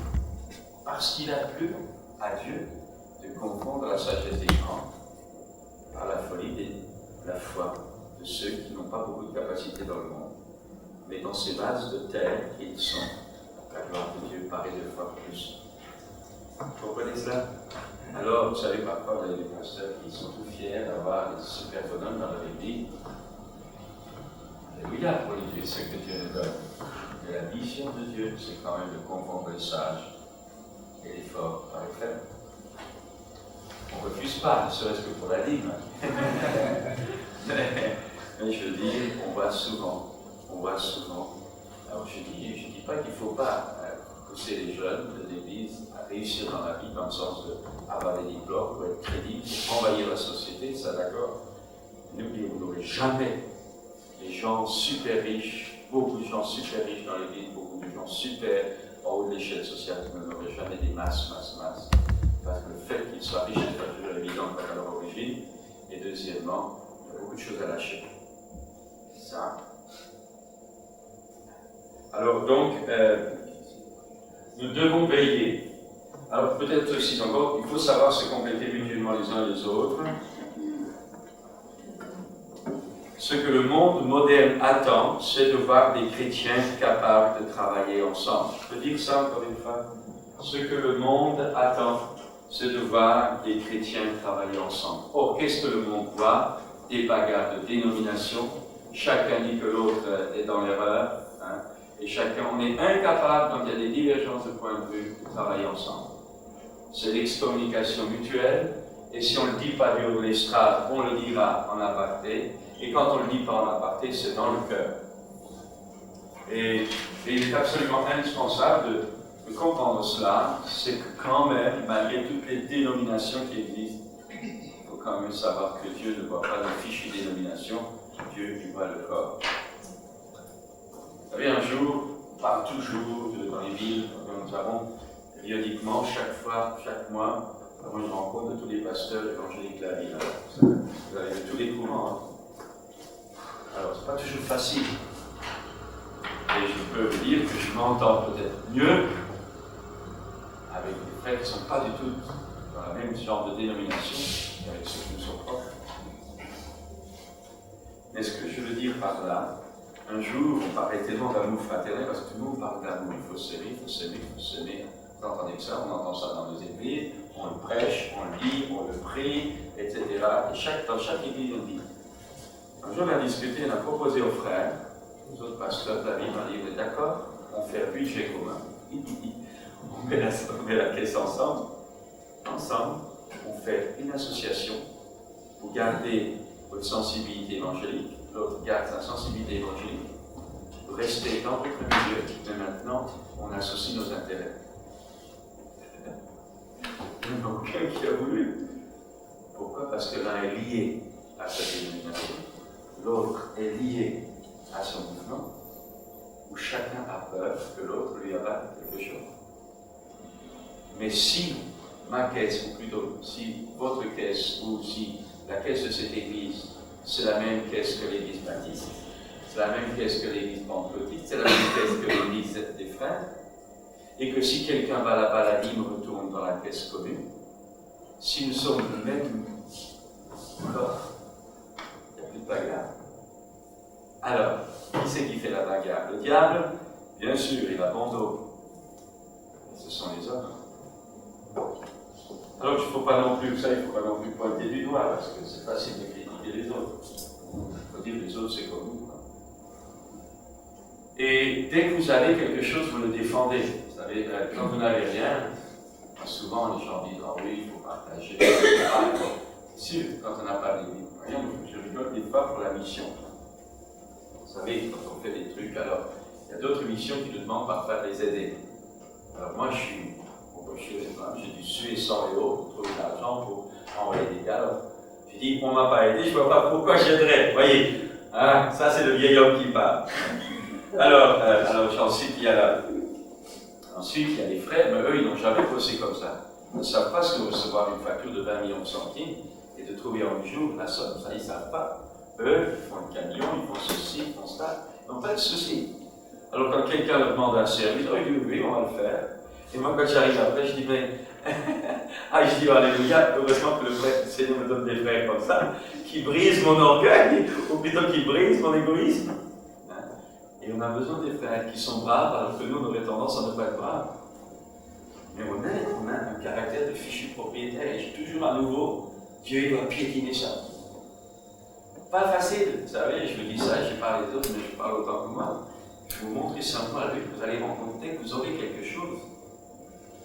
Vous savez, même votre voiture, le jour où vous avez votre première voiture, je pose la question si vous avez facilement prêté votre voiture.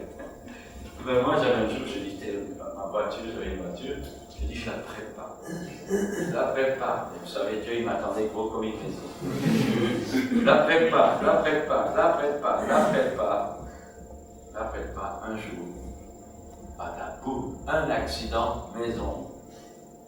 Une femme pris sa priorité à recevoir une mission, elle me télescope ma voiture, une Peugeot 305, toute belle, sur le marbre.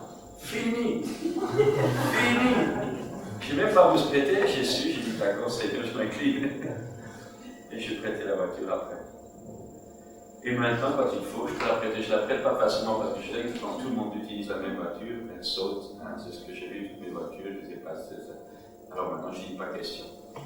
Pas parce que je suis lié à la voiture, je peux la prêter, mais parce qu'il faut quand même qu'elle dure un petit peu. Mais je veux dire, on est comme ça, on a un instinct propriétaire. C'est notre nature, le péché, notre nature humaine. Et bien, il faut que toutes ces choses-là passent sur la vie noire, ça prend du temps. Mais Dieu nous y aide. Mais le clé, c'est d'accepter de le vouloir que ça se fasse. Si je désire votre plus point qu'importe les autres, je ne peux plus vous parler. Mais si vous êtes ouvert à l'amour vrai, se donne, prend pas. L'amour humain prend, j'ai envie de, je t'aime, donc viens à moi. L'amour divin est, je t'aime, donc je le donne. Pas du tout la même direction. L'amour agapé de Dieu se donne, l'amour philio ou eros physique de l'homme, prend. Pas du tout le même flèche. Hein. Alors, le responsable est celui, alors peut-être, le responsable est celui qui montre l'exemple dans le travail. Je montre l'exemple. Pour cette raison, vous ne pouvez pas être pasteur si vous ne travaillez pas d'abord. Vous ne pouvez pas être responsable si vous n'avez pas travaillé vos 10 doigts. On a parfois des jeunes, quand ils sortent de l'école publique ou quand ils aiment, ils peuvent tout de suite servir le Seigneur, ils ne travaillent jamais, ils n'arrivent pas à garder un boulot, ils n'arrivent pas à garder un travail, ils n'arrivent pas à rester 3 mois au même endroit, et ils veulent servir Dieu. Mais non, ils sont disqualifiés. Si vous voulez, tu dois d'abord montrer que tu es fiable, que tu as gagné ton pain à la sueur de ton front, que tu as su garder ton travail, que tu as été un ouvrier ou un employé exemplaire dans ton truc, que tu as témoigné dans ton environnement de travail et que tu n'es pas toujours en train d'attendre qu'on te donne des sous. Tu les gagnes. Et puis tu dois démontrer que non seulement tu gagnes tes sous pour toi, mais que maintenant tu gagnes tes sous pour aider d'autres. Parce que si tu veux diriger les autres, il faut d'abord que tu apprennes à aider les autres par ton propre salaire. Et combien de... Et ça, c'est important. Il faut le voir. Quand je me suis converti, vous savez, j'avais pas de boulot, rien. Dieu m'a conduit, ça a été génial. Je me suis retrouvé sur général au lycée à Grenoble, lycée Mounier. Je remercie le Seigneur d'avoir tout de suite lu des bonnes biographies de base. Bonne biographie, Somme Taylor, Charles Studd, ce n'était pas les trucs de la puissance du Saint-Esprit, c'était l'amour à soi. C'était donner ce qu'on a reçu. Tout mon salaire partait d'Alexandre Jouet des Tours. Pas 10 jours à la fin du mois, j'avais plus de sous, je fallait que j'emprunte, parce que j'avais donné trop vite. Mais je remercie le Seigneur d'avoir eu cette exagération au départ, après il a fallu rééquilibrer. Mais depuis ce jour-là, j'étais vacciné, parce que le salaire, moi je n'ai jamais regardé le salaire comme un salaire. C'était une possibilité que je recevais pour donner ailleurs. Je n'ai jamais manqué de rien. Il faut vous libérer de l'argent. Et la première façon de vous libérer, c'est d'abord que votre argent sert aux autres. Quel mérite avez-vous? Réfléchissez un petit peu. Quel mérite avons-nous d'utiliser l'argent que nous avons travaillé pour nous-mêmes? On vit pour nous. Mais le chrétien, ce n'est pas quelqu'un qui vit pour lui. Le chrétien, c'est quelqu'un qui vit pour les autres. Donc, tant que tu n'es pas capable d'aider les autres, tu n'es pas mature. Tant que tu attends que les autres t'aident, tu n'es pas dans le coup. Donc, tu n'as pas le droit de militer pour une responsabilité tant que c'est les autres qui t'aident. Tu deviens crédible dans la mesure où tu as démontré par ta vie que maintenant tu as aidé les autres. Alors, si tu aides les autres par ton salaire, par ton travail, et tu as démontré que tu es capable de le faire, alors on peut te confier d'autres. Mais tant que tu attends que les autres t'aident, tu es disqualifié. C'est important. L'apôtre Paul dit que quelqu'un ne travaille pas, qui ne mange pas, des rêves, c'était ça. Pourquoi? Parce qu'il fallait que les gars sortent de là. Et vous avez une société, actuellement, où beaucoup de choses sont faciles. Vous avez des injonctions, vous avez des aides, vous avez des soutiens, vous avez toutes sortes de choses. Rappelez, de temps en temps, on assiste à un scandale de détournement de plusieurs millions de francs. Hein? Des gens qui ont truqué avec... C'est normal, tout dans la société fait de nous des assistés. Mais, rappelez-vous que dans la parole de Dieu, je ne dis pas qu'il ne faut pas utiliser de temps en temps les avantages que de la société lui a droit, on a payé les impôts. Mais on ne devient jamais esclave. On n'en devient jamais esclave. Ne dépendons pas de la société. Malheur à l'homme qui se confie dans l'homme. Vous dépendez de Dieu. Si à un moment donné, Dieu vous permet que vous ayez l'allocation logement, alléluia. Vous n'allez pas cracher dessus. Prenez, quitte à vous en servir pour l'œuvre de Dieu. Mais si un jour vous n'avez pas droit à ce truc-là, ça ne va pas vous empêcher de continuer à vous assumer. Vous n'êtes pas dépendant des hommes. Vous êtes dépendant de Dieu. Et ça, il faut absolument le cultiver, le développer pour qu'un jour vous serez responsable de quelque chose. Il ne faut pas toujours attendre de venir demander des sous pour votre œuvre. Il faut que vous sachiez vous approvisionner vous-même pour que votre œuvre se multiplie. Ça, il y a beaucoup de gens qui veulent travailler pour Dieu, mais ils ne savent pas comment faire rentrer l'argent, et ils demandent. Mais un responsable, ce n'est pas quelqu'un qui demande, c'est quelqu'un qui donne. Quelqu'un qui donne. C'est facile de demander. Demander à Dieu, oui. Pas aux hommes. Mais un responsable, c'est quelqu'un qui a appris à donner. Et je termine par ces mots de Jésus que vous connaissez très bien. Il y a plus de joie à donner qu'à recevoir. Pas facile d'être responsable. Alors prenez, si vous voulez, que je vous prouve ce que je viens de dire, prenez pris ses mains, par ses mains, pour servir sa propre vie. On a dit, j'ai mangé, j'ai vécu sur d'autres personnes. Il faut pouvoir le dire. Même à l'endroit, vous avez un salaire. Les gens ne savent pas ce qu'ils disent.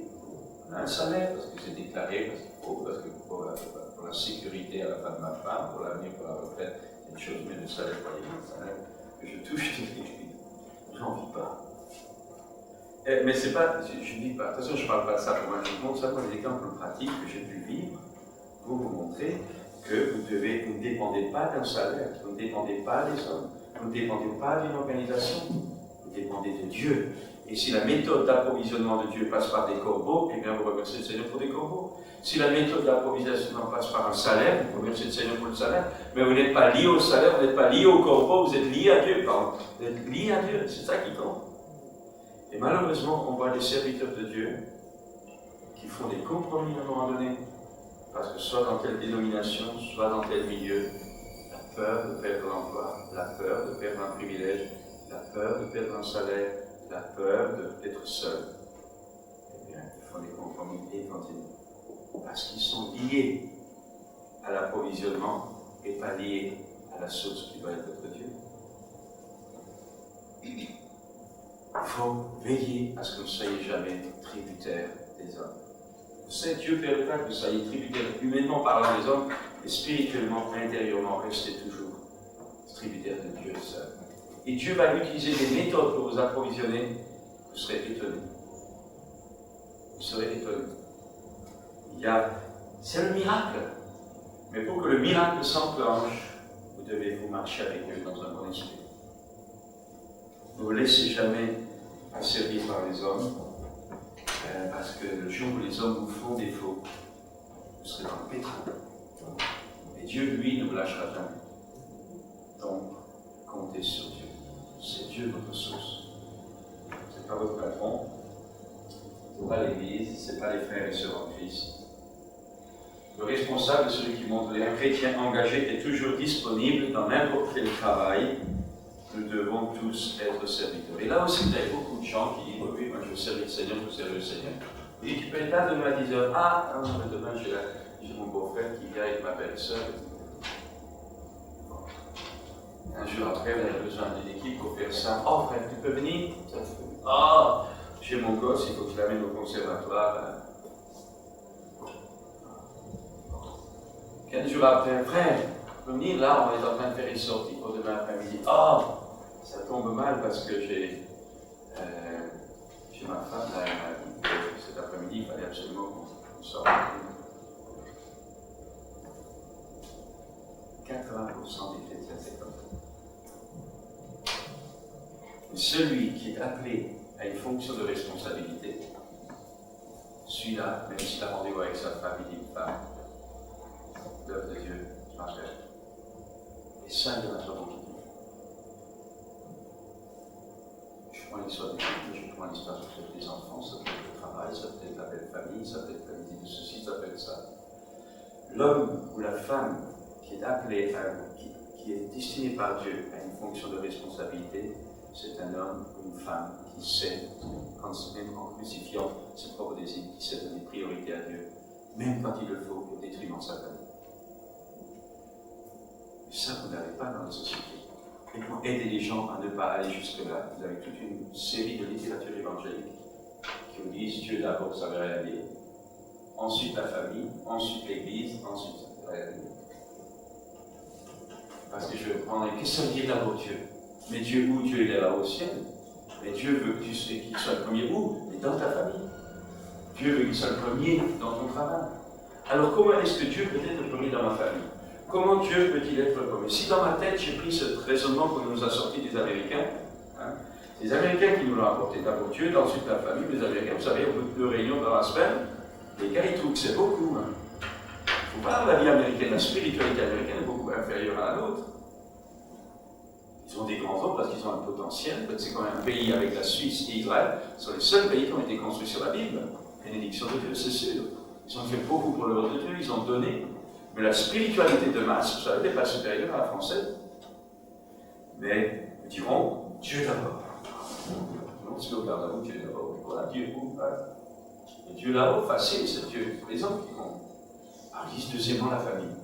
Donc je dois ma famille, m'occuper de ma famille. C'est vrai que matériellement, je dois m'occuper de ma famille. Si quelqu'un ne prend pas soin des siens, il n'y a plus qu'un avis. Ça, c'est vrai matériellement. Mais spirituellement, si maintenant mon épouse ou ma femme décide de partir en vacances, ça n'est pas tellement souvent, mais si mon épouse a décidé de faire quelque chose, et voilà que l'œuvre de Dieu exige qu'on annule ça, c'est l'œuvre de Dieu qui passe d'abord, c'est pas ma famille. Mais maintenant, imaginez que j'ai envie que dans mon service pastoral, le truc, je vois, tout à coup, je suis invité dans une soirée de réunion quelque part, voilà, que ma femme tombe très gravement malade, et que je réalise que personne ne peut m'emplacer, que je réalise qu'il faut que je sois là parce que pour remonter le moral. Alors là, je reste là et j'allume. Dieu est toujours au premier là. Ça peut être dans mon foyer, ça peut être dans mon église, ça peut être dans mon travail. Dieu est le premier partout. On ne peut pas dire Dieu d'un côté, puis l'église, puis tard. Non, Dieu premier dans l'église, Dieu premier dans le foyer. Nous devons être souples à ce que Dieu nous demande dans n'importe quel domaine de notre vie. C'est là que Jésus a dit, si quelqu'un ne renonce pas à son père, à sa mère, voyez, la famille d'abord.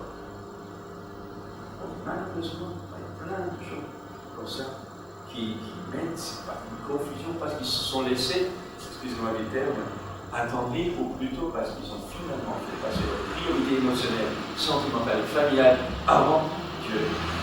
C'est quand même pas normal que je lâche mes enfants, que je lâche ma femme, que je lâche mon mari pour l'Église. Mais parfois Dieu te demande d'abord l'Église, ensuite ta famille.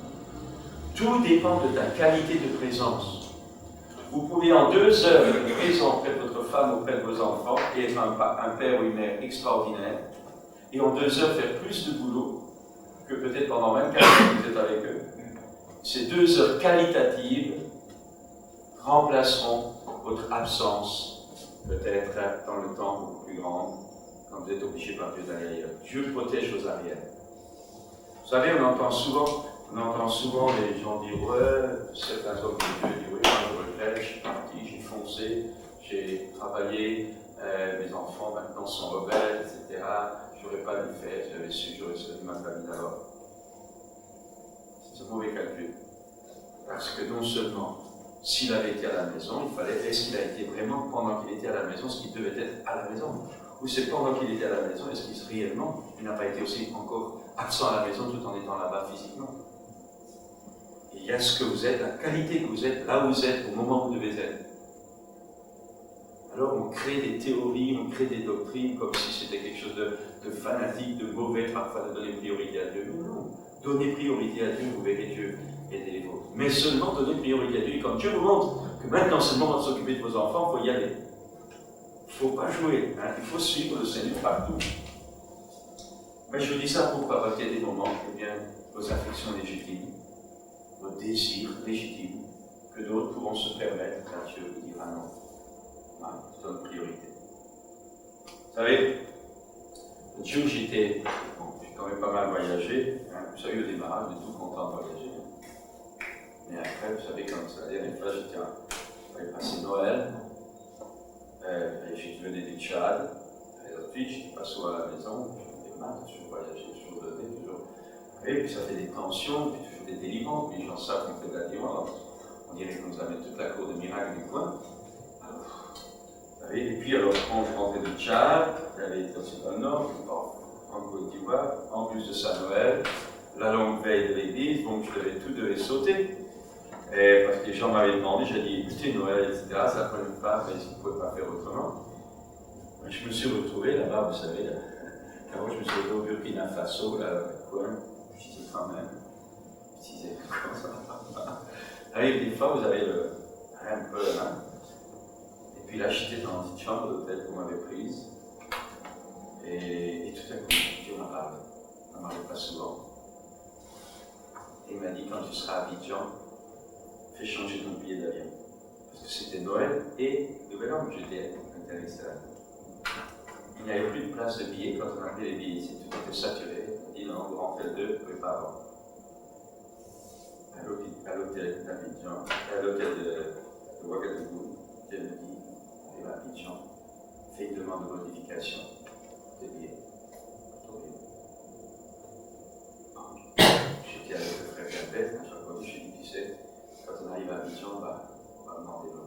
Il dit, dans ce régime, je crois que ça va se faire.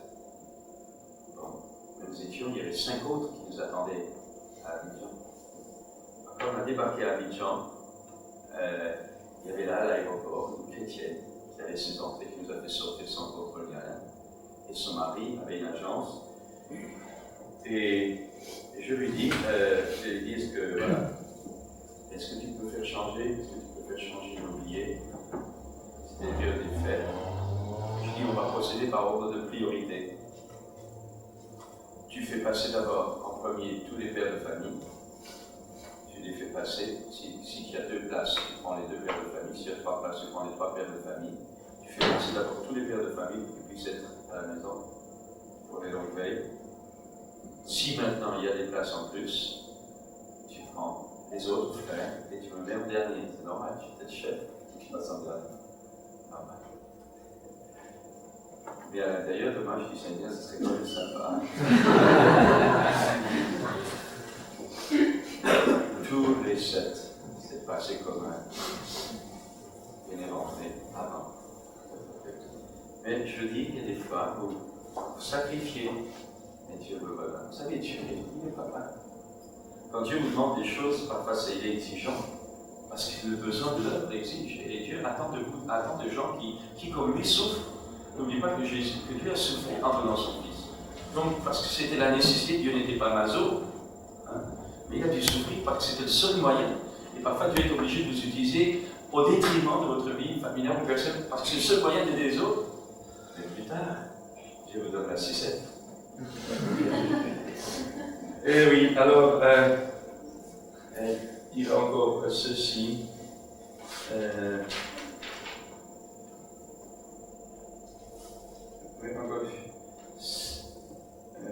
Nous devons être des serviteurs, je vais finir là.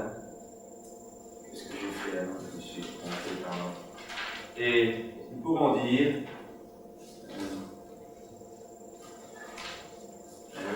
excusez-moi, 14, je ne sais pas ce que j'ai fait, 14, 15. Bon, maintenant on va traiter encore, après on va le café, excusez-moi, il faut que je termine ça. Qu'est-ce qu'il faut faire? 14, 15, qu'est-ce qui va pas? Je crois que je me suis.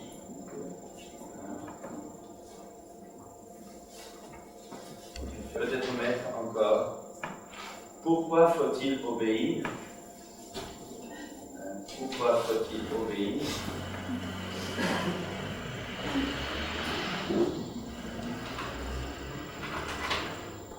Pourquoi, oui, pourquoi devons-nous nous soumettre? Ah oui, on va faire plus, c'est ça. Vous allez dire, on va faire vite, parce que là, on sait maintenant avec tout ce que j'ai dit. Pourquoi devons-nous nous soumettre? Premièrement, parce que nous voulons être obéissants au Seigneur. Dieu nous le demande, c'est sa volonté, donc je ne discute pas, même si je ne comprends pas. J'apprends à obéir avant de comprendre. Souvent, les gens veulent, nous sommes une société qui veut d'abord comprendre, et ensuite elle fait. Elle veut d'abord voir, et ensuite elle fait. Mais Dieu te dit, obéis, tu comprendras plus tard.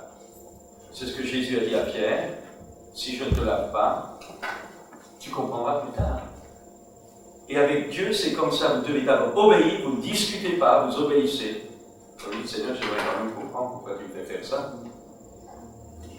Vous obéissez par la foi, et Dieu se permettra, quand il le voudra, de vous dire pourquoi faire. Nous voulons être obéissants au Seigneur. Ok. Et puis, deuxièmement, pour apprendre, nous devons nous soumettre pour apprendre, pour notre éducation. La Bible demande aux enfants d'être soumis à nos parents afin qu'ils apprennent d'eux ce qui est bien. Et moi, je me soumets à ceux qui savent plus que moi. La soumission est le seul moyen que Dieu a de nous arracher à notre nature de péché.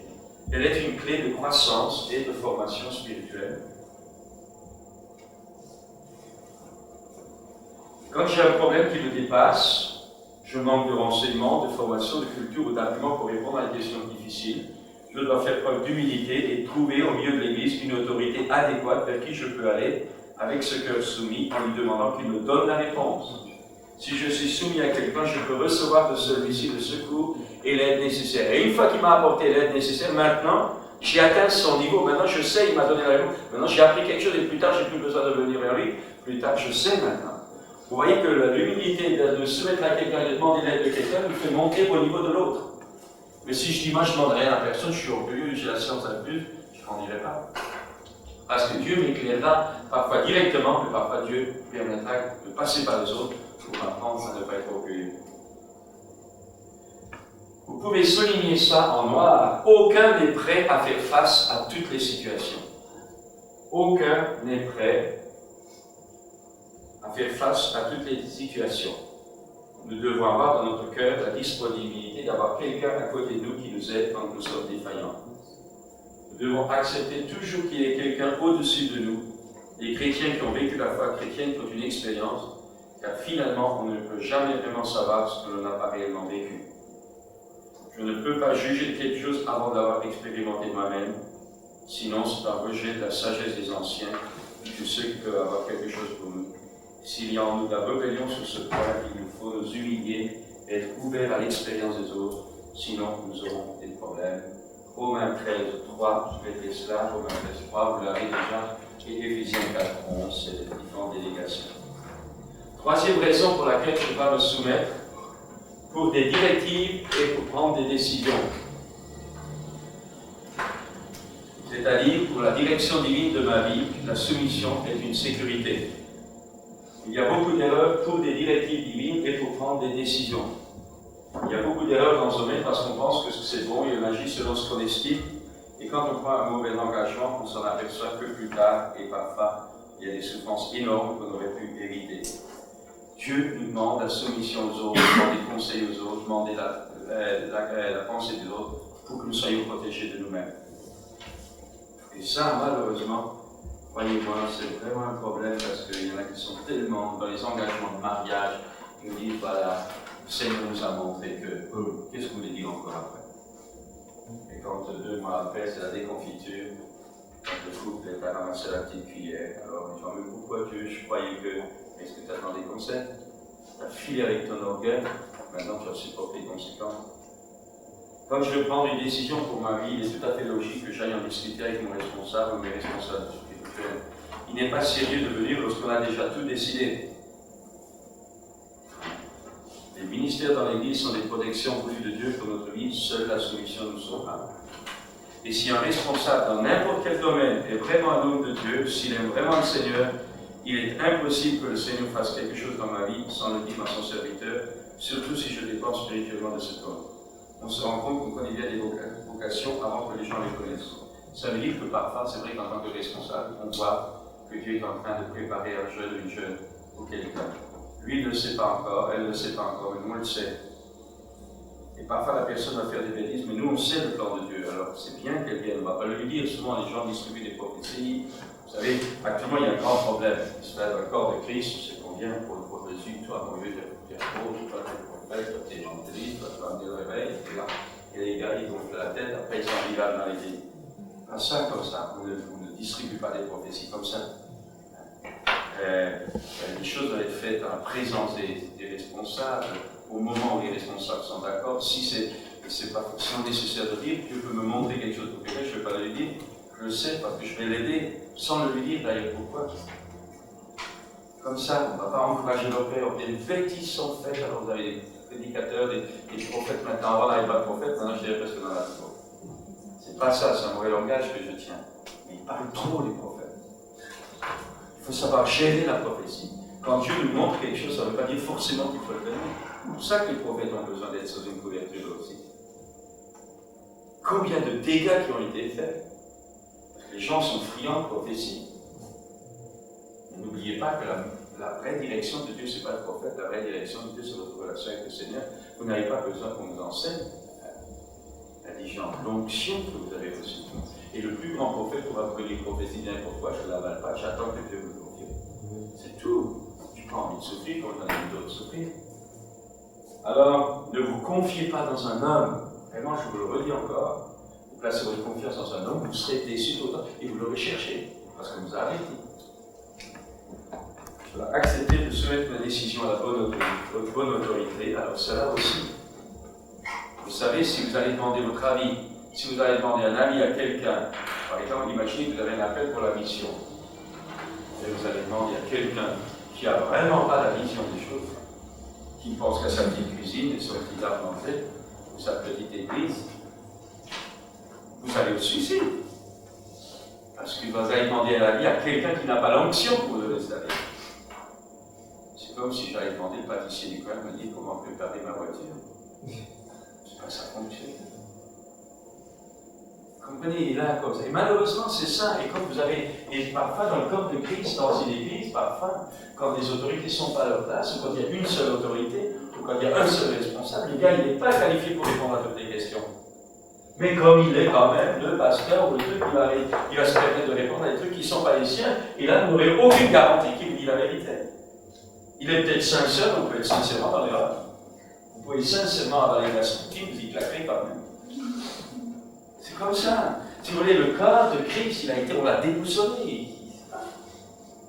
Moi, je sais que j'ai un caractère plutôt boum boum boum. Hein, moi, vous savez, bon, quand tu vois les gens chanter la louange calmement pendant 2 heures, on est marre, je dis, oh, on bouge un peu. C'est ma nature, frère.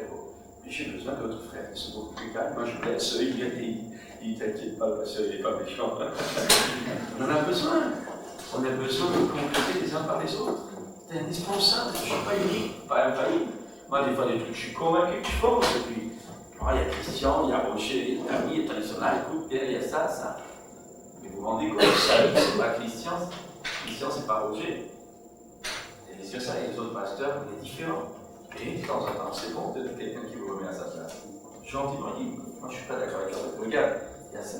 Et on a besoin. Donc selon l'orientation, je vais prendre un exemple, quand je parle d'affaires de mission, je vais plutôt parfois demander l'opinion de Samy qui a été en mission, que de, je ne sais pas moi, que de Daniel qui est ancien, c'est pas sa fonction. Il n'y a jamais été en mission, je ne peux pas lui demander des trucs qu'il ne peut pas me donner. Et vice versa. Donc, vous voyez, donc nous devons être ouverts, aller vers les autorités adéquates. Quand je dis autorité, aller vers le serviteur ou la servante adéquate, celle qui pourra me servir.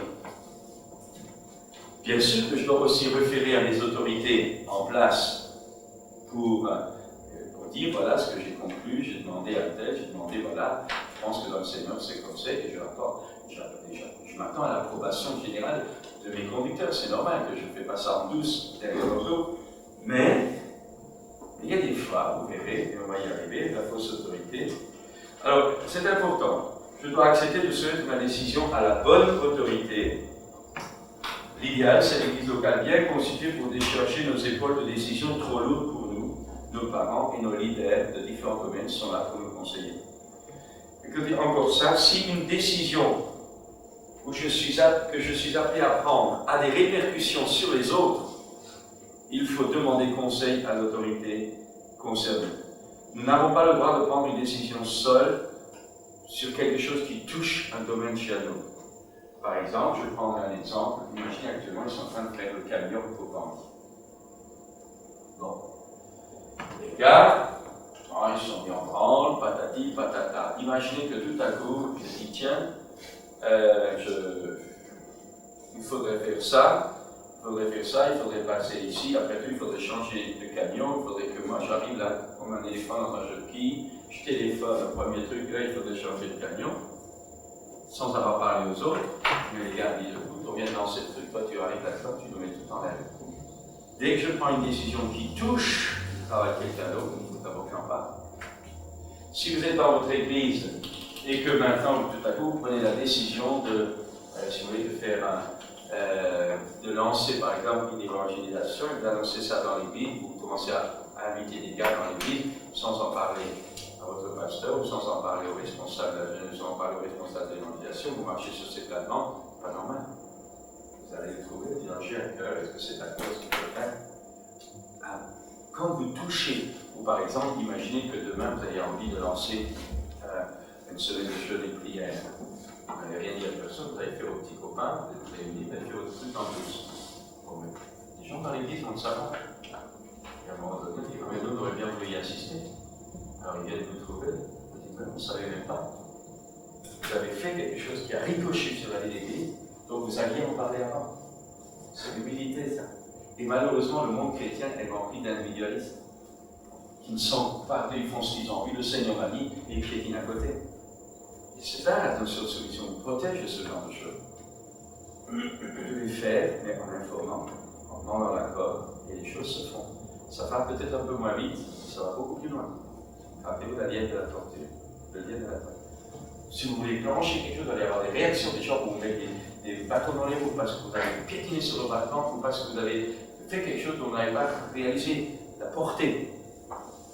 Si vous respectez les autorités en place, voilà, l'évangélisation des parents de jeunes, vous allez voir le responsable des jeunes, on se respecte, et vous avez des conseils, vous travaillez ensemble, ça marche.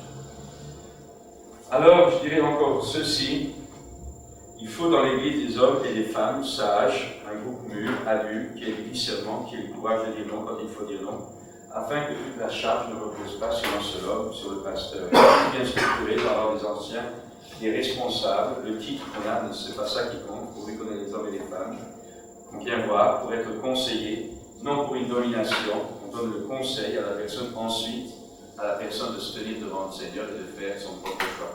Vous ne pouvez pas dire, oh, il m'a conseillé, c'est sa faute. Non, il t'a conseillé, mais toi, tu vas prendre ta décision devant Dieu. Maintenant, deux va mieux qu'un. Vous connaissez ça. Alors, je voudrais encore dire, maintenant, on va terminer par là.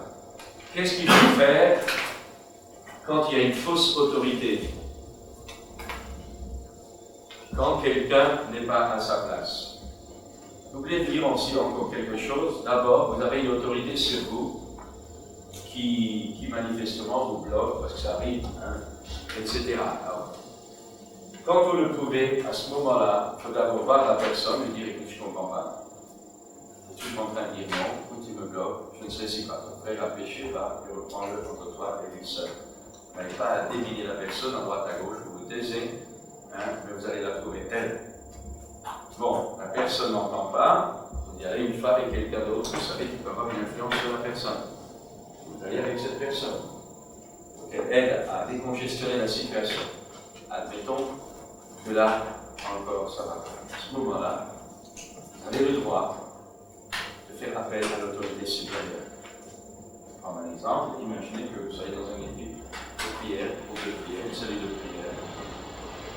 Votre responsable de prière, il y a quelque chose qui ne va pas, il dit ça va pas, ça va pas. Vous lui dites, il n'écoute pas, il est têtu, il n'écoute pas. Bon, à ce moment-là, normal que vous allez voir un ancien. Si le responsable est un ancien, vous dites, ça y est, là je touche à l'ancien, tout ça dépend. On va d'abord dire l'état d'esprit dans lequel vous le faites avec une sorte de poignarder quelqu'un, c'est pas bon. Mais si sincèrement, pour l'amour de Dieu, vous réalisez qu'il y a quelque chose qu'il faut changer, à ce moment-là, vous allez voir un ancien. Vous allez voir peut-être un collègue de cet ancien qui dit, voilà, notre ancien, voilà, j'ai ce problème-là. Ou alors, vous venez voir le pasteur. À la fin, mais avant d'en arriver à l'autorité en haut, il faut d'abord essayer de régler la chose pacifiquement en bas. Mais vous avez le droit. Ce n'est pas du cafardage. C'est tout simplement parce qu'on n'est pas livré quand même entre les mains d'un homme comme ça.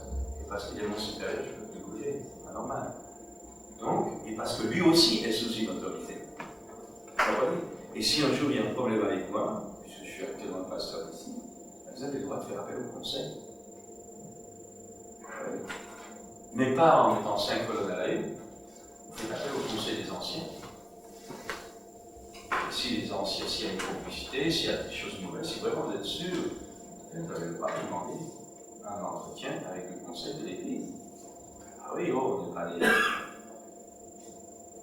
C'est normal. Puis dans une église annexe, c'est des problèmes terribles. Le pasteur était mis en jeu. Bien sûr, ils ont essayé de patrouiller l'affaire entre eux. Non, vous savez, c'est toujours un moment, c'est tombé dessus. J'étais embêté parce que, bon, j'ai réuni les anciens, le conseil, avec le pasteur, et ensuite j'ai réuni les contestataires. Une sorte de réunion, ça m'a empêché finalement d'éclater, mais les gars avaient le droit de dire. Bon, vous savez, souvent dans les églises, on dit taisez-vous, vous n'avez pas le droit, je suis pasteur, je ne peux pas. C'est pas ça l'autorité. Moi, je vous permets de dire, mais ça dépend des sujets dans lesquels vous le faites. Vous êtes un seul petit bonhomme, alors là, croyez-moi, mais si, parce que vous souffrez, parce que c'est normal, alors vous avez le droit. On n'est pas esclave des hommes. On n'est pas esclave des églises. crois que Dieu nous ajoute à l'Église, c'est notre famille. Et nous devons nous dire, mais quand une Église m'empêche de me développer, je ne suis pas lié par les hommes. Seulement, je ne fais pas ça par réaction. Je ne fais pas ça parce que maintenant je suis en pétard avec mon pasteur, en pétard avec mon ancien, ou en pétard avec mon responsable de cellule. Là, et que je dis je fiche le temps par réaction, c'est pas bon. Parce que peut-être que Dieu veut que tu patientes, que tu pries pour cet homme-là, pour qu'il change. Mais, si je fais mon possible dans ma paix, et que je vois que rien ne bouge, alors je prie Dieu pour que Dieu m'ouvre une porte. À ce moment-là, quand je pars dans la paix, je ne vais pas sonner ma division. Je pars dans la paix, la porte s'est ouverte, je pars, donc je vois que Dieu ouvre la porte. Je pars dans la paix.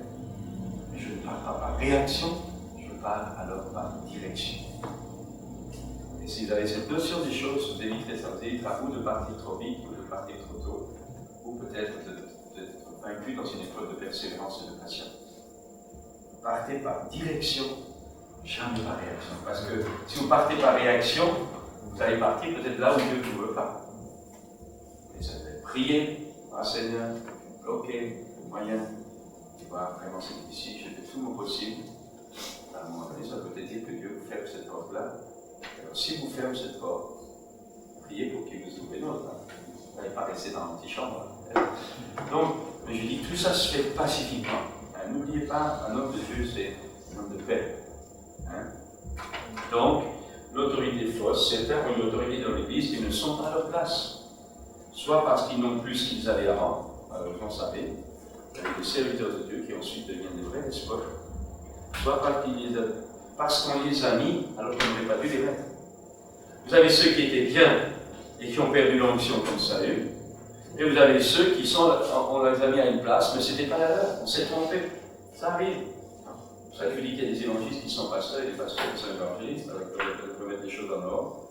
Rien n'est plus tragique dans une église que d'avoir affaire à des autorités qui ne sont pas des autorités vraies, spirituellement parlant. Il est important que tous, si nous aspirons à une charge dans l'église, nous ayons conscience que nous devons être à notre place, sinon nous aurons des obstacles, parce que nous n'avons pas d'esprit de serviteur. Dieu nous donne la foi dans notre travail, dans la mesure où nous sommes à notre place. Bon, je vous ai dit, Dieu a fait tourner les Hébreux dans le désert jusqu'à ce que ceux qui étaient insoumis meurent. Nous devons respecter l'autorité qui est sur nous, mais nous pouvons faire appel à une autorité qui est au-dessus de celle-ci. La Bible nous demande d'être soumis à notre supérieur, particulièrement ceux qui sont d'un caractère difficile. On ne quitte pas parce que quelqu'un est pénible à vivre, on quitte parce que Dieu nous ouvre la porte pour aller ailleurs. Ce n'est pas à nous de dégager quelqu'un, cela appartient aux autorités supérieures ou à Dieu. De même, il n'appartient pas aux enfants de rejeter leurs parents, quels qu'ils soient, parce que c'est Dieu qui nous dit « Honore ton père et ta mère ». Ce sont des autorités sur nous, ce n'est pas à nous de les juger. Le rôle des enfants est de les aimer. David n'a pas rejeté Saül, et cela lui a valu la vie et l'autorité plus tard. En un mot, si vous passez une autorité, moi ici, cette autorité au-dessus de vous, vous n'avez pas le droit de faire maintenant un vent de contestation et balayer cette autorité, ce n'est pas à vous. Et si une autorité est mauvaise, c'est à ceux qui ont autorité sur elle ou autorité équivalente qui doivent alors intervenir. Vous avez soulevé le guerre, c'est aux autres maintenant de le faire. Si les autres ne le font pas, vous n'allez pas faire une division dans l'église, à ce moment-là, tranquillement, vous partez. C'est la même chose. Par exemple, imaginez que vos parents. Imaginez que vous avez vos parents, votre père ou votre mère qui n'est pas d'accord, il y a des choses qui ne vont pas dans sa vie. Vous, en tant que gosse, vous n'allez pas faire du charcuteur de vos parents. Vous allez dire à votre mère, gentiment, mais si à un moment donné, il y a conflit avec votre mère, ce n'est pas à vous d'imposer quelque chose. C'est votre parent, vous devez les honorer. Vous comptez sur le pasteur, vous comptez sur quelqu'un d'autre pour faire le travail. Vous devez avoir du respect pour eux. Voilà, ça me pose. Laissez Dieu faire le travail qui ne vous revient pas à vous, à quelqu'un d'autre. À qui ça revient? Mais vous, pour autant, vous priez Seigneur pour qu'il vous mette au large, soit dans une vocation, soit dans un changement, soit que Dieu change l'autorité. Parce que vous avez Dieu répond aux prières quand même. Hein. Je peux vous dire qu'ici, à Conan, nous avons eu des problèmes avec, rentrer dans le détail, avec certaines églises, serviteurs de Dieu qui nous. Oh là là, qu'est-ce qu'il attaquait, le gars? Vous ne connaissez même pas. Il attaquait. J'ai voulu voir. Frère, corps de Christ. Bon, à la fin, on le laisse. pas nous qui l'avons fait, c'est Dieu qui l'a fait. C'est Dieu et les hommes de son milieu. Des fois, vous ne pouvez pas vous battre, on ne va pas se battre entre serviteurs de Dieu, on ne va pas se battre si on vous calme, on ne va pas se battre si quelqu'un achète la bagarre. À un moment donné, vous dites non, maintenant c'est toi tu l'enlèves. Ou le Seigneur, que les hommes l'enlèvent. Moi, je ne veux pas l'enlever. Je ne veux pas aller là-bas et faire un sidani. Je dois le faire. Il y a des moments où vous laissez Dieu faire, ce n'est pas vous de le faire. Donc, dès que vous avez une autorité supérieure, vous pouvez lui demander, expliquer, vous pouvez faire appel, mais si les choses au truc, c'est plus à vous de toucher. Vous, à partir de ce moment-là, vous suivez votre vocation, vous laissez ça à Dieu, et vous avancez. Plus tard, on ne pourra jamais vous reprocher d'avoir fait une bise. C'est ça qui compte. Alors, la plus mauvaise des autorités peut être là. Pilate était là et Jésus lui a dit, tu n'aurais sûrement aucun pouvoir si cela m'avait été donné. Donc pour vous, l'autorité en place, c'est toujours une autorité permise par Dieu. Donc ne la touchez pas. Essayez d'expliquer, mais ne la balayez pas. Bon, il y a une autorité qui n'est pas à sa place, une autorité fausse par son erreur. Dans les pays totalitaires, on interdit la Bible et l'évangélisation. Faut-il se soumettre? Si une autorité dit quelque chose de mauvais, il ne faut pas se soumettre. On n'est pas d'accord. Pierre a dit au Saint-Esprit, il vaut mieux obéir à quelque chose. Vous n'êtes pas esclave de n'importe quoi. Hein. Vous devez garder la soumission, c'est-à-dire le respect, mais pas forcément obéir quand vous demandez quelque chose qui est mauvais. Notre nature, notre statut spirituel doit nous permettre d'aimer ceux qui nous maudissent et nous maltraitent. Ça, c'est difficile. Hein. Il vaut mieux obéir à Dieu qu'aux hommes, mais on ne lutte pas pour dégager l'autorité en place. Ce n'est pas à nous qui devons dégager une autorité sur nous. Nous devons dire à l'autorité dans notre vie, nous devons dire nous n'allons pas dans ce sens-là, mais nous ne luttons pas pour dégager une autorité. C'est Dieu qui juge ses serviteurs. De toute façon, d'une façon ou d'une autre, nous faisons tous des erreurs. Alors si vous plaignez d'un supérieur qui fait des erreurs, pensez aux erreurs que vous avez faites. S'il y a fait une erreur, je prie pour lui, il y a des fautes qu'il faut couvrir. Ça, c'est important. Je fais une différence entre quelqu'un qui est méchant ou quelqu'un qui n'est pas à sa place, ou quelqu'un qui est à sa place mais qui fait des erreurs. Alors, ça arrive, tout le monde fait des erreurs. On n'arrive pas à être là en train de dire, oh, le pasteur, il a fait une erreur. Oh, le frère, le responsable du groupe, il a fait une erreur, il a l'école porter ça. Mais non, vous couvrez. Vous couvrez. Et vous priez pour lui. Et puis quand ce jour, à mauvaise occasion, dit, tu te rappelles ce jour-là, je crois que c'était. Allez-y, dans tout ça. Les erreurs, ça se condamne pas. Il a fait sincèrement. Il n'est pas infaillible. Alors, ça, je crois qu'il faut couvrir. Vous savez, parfois, il y a des chutes de serviteurs de Dieu, on les tape dans les colonnes de la rue, tout le monde en parle. C'est tragique, j'en ai parlé. Et là où on peut, on arrange. On ne va pas étaler ça en public. Les erreurs des autres, on les étale en public. La parole de Dieu dit, couvrir le faute des autres. Amour pour les fautes. Et quand on dénonce, c'est en réalité, on n'a pas l'amour. Alors, n'oublions jamais que ce que nous faisons aux autres, un jour, nous trouverons quelqu'un devant nous qui nous le fera. Ça, n'oubliez jamais ça, ton péché de retour. Je répète, n'oublions jamais que ce que nous faisons aux autres, un jour, nous trouverons quelqu'un qui nous le fera. Si vous êtes incapable de vous soumettre un jour dans votre propre autorité, vous trouverez quelqu'un qui sera incapable de se soumettre à votre autorité. Je répète, si vous êtes incapable de vous soumettre à quelqu'un, eh bien un jour, quand vous exercerez l'autorité, eh bien, vous trouverez en face de vous un bonhomme qui vous résistera. Ce que je sème, je le récolterai toujours. Ayez la crainte de Dieu. Soyez tolérants envers les autorités, et quand vous exercez une autorité, soyez tolérants envers ceux sur lesquels vous exercez votre autorité. Et enfin,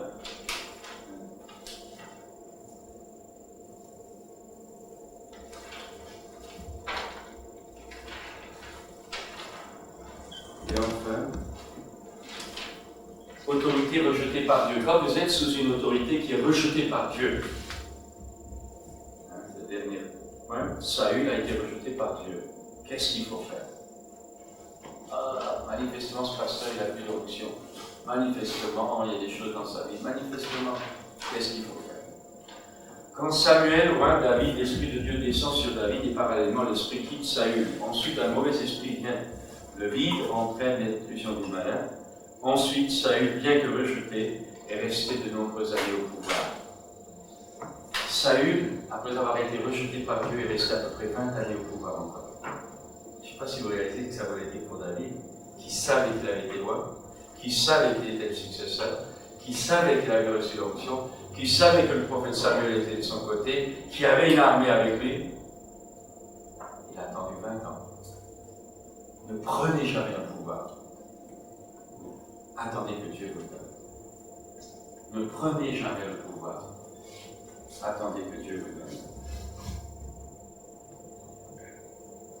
Quand David, dans la caverne, dit à Al-Bishai, ne détruis pas, car qui pourrait impunément porter la main sur loin de l'Éternel?